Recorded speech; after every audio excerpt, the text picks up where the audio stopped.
I'm very dissociated, so I've tried to record this like twice. So I have something that is invisible disability. When a lot of people think about invisible disabilities, they would probably think of, you know, broken leg or, you know, something along those lines.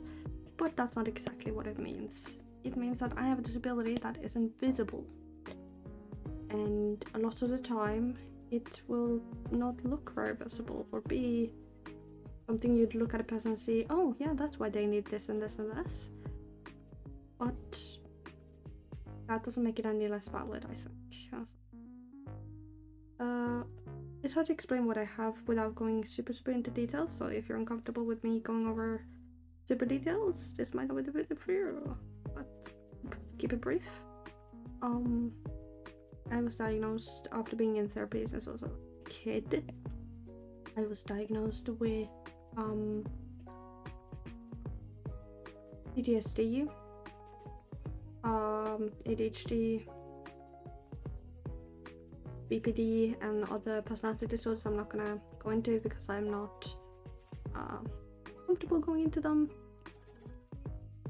And later on I was diagnosed with Hashimoto's disease and PTSD-induced insomnia. Now, if those are just a bunch of words that you don't really understand, that's okay. What I feel is most importantly needed is that these symptoms. For me, life is quite lonely because I sit behind my screen all the time and I'm sitting here talking to you instead of going outside and maybe doing something fun, which is something I would really love to do at some point. Honestly, I think it'd be very fun. I can't walk around much. Why? Because if I do, I fall. I do like that guy that just says fall and everybody falls around him or some shit, I don't know.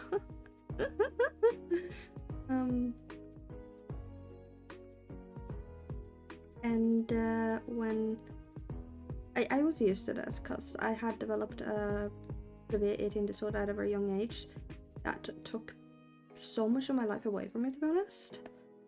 And when I began treating it, I mean, I never really treated it because the medical system here is shite. I'm just gonna say, like, I was ignored and pushed around so much because they didn't deem anything I said enough for me to be looked at.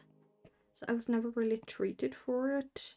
And the only doctor who, like, treated me for my eating disorder, that was like, oh yeah, here's the eating plan. You're gonna eat 5 times a day when you're eating 1 time a day for two years at that point, I think. Which was just really fucked, actually. And then, because I've been in and out of hospital a lot, so I could probably make a video about that at some point. My visits to the hospital, woo! But basically I was just in the hospital a lot, and it wasn't fun. It wasn't fun. But I still want to be a person, and I still want to be someone who motivates and uplifts others. I guess another snippet, going more into my PTSD insomnia, is that I have panic attacks a lot, and they can be very severe, where they can cause me to completely lose my shit. And it is not fun at all. I don't think anyone thinks it's fun, but you know what I mean. You know what I mean. And I've had panic attacks in the open around people who weren't safe to have it with, and that was great.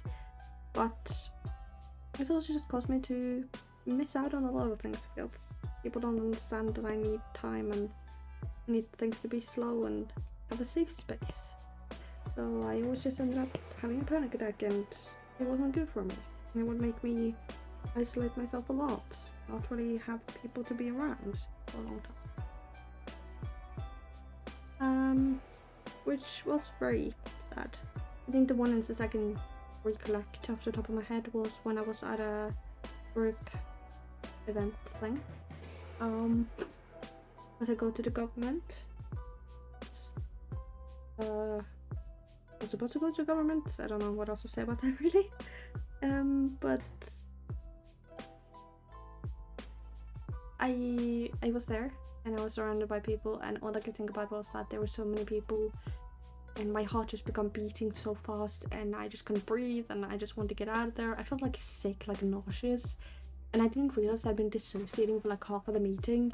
until it was so much that I had to step out. And I began crying. I was crying on the side of the road. Well, one of the people who were there came out to, you know, check on me and everything like that. And I was so out of it. I don't recall the way home at all or anything else. I just recall that specific event. And that's not the worst I've had, but it's the one that it was the newest. And how that kind of makes me unable to sleep is that my body is not really used to being safe in any sense, and it will just be a bit silly and think I'm unsafe in various places. So it will panic and think it needs to, you know, protect me, and that ends up with me being really stressed in situations where I shouldn't be stressed. And that appears at night as well, most at night, where it's kind of hard to sleep and it's hard to explain properly, but it's like you're in a room that isn't your own, even if I know I'm at home, but I'm laying in my bed and I can't sleep because my body's just like, no, you need to be awake, something's gonna happen, someone's gonna break in or whatever my brain can figure out at the time. And it's so ingrained in my body that I'm supposed to be scared that I can't go to sleep. I also have chronic nightmares and stuff like that. And all of this might make you think that, whoa, this person has so many things, why should I believe them? Blah blah blah blah blah. And that's totally understandable, I think. It can be hard to believe people online. And to be honest, this isn't the first time I've spoken about it. My friends know about it. And my friends have seen panic attacks and helped me out. And I don't really need people online to validate what I'm going through. Or like think.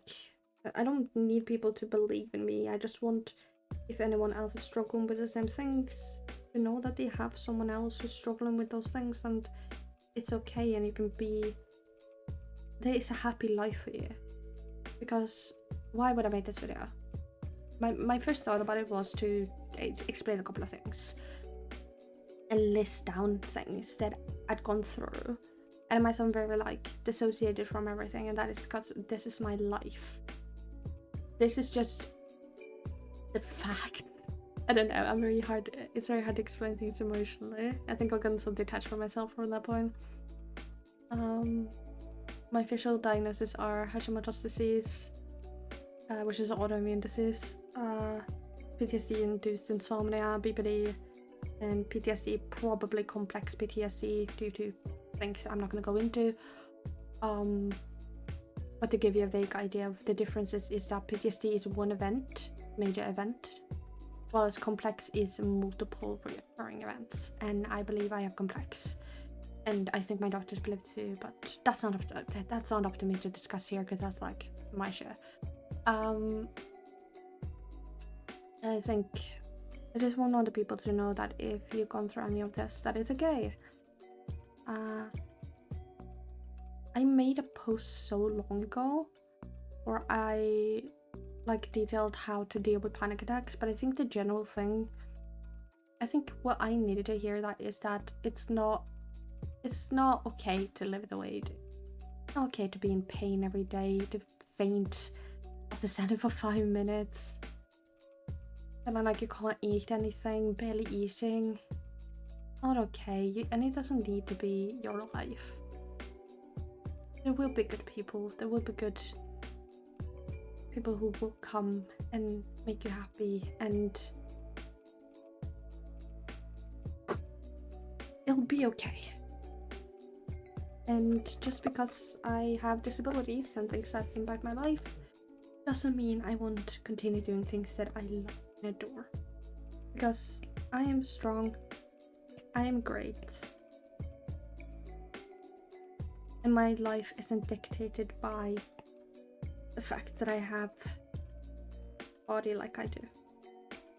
And I want to end with, I am still in the progress of getting proper research done, and we know there is more to it than just those things. And I was super scared to even put a label on myself because I knew what it could bring. But I hope I can just show the representation of someone who is in the process of being diagnosed with things that may help make it better. Thank you.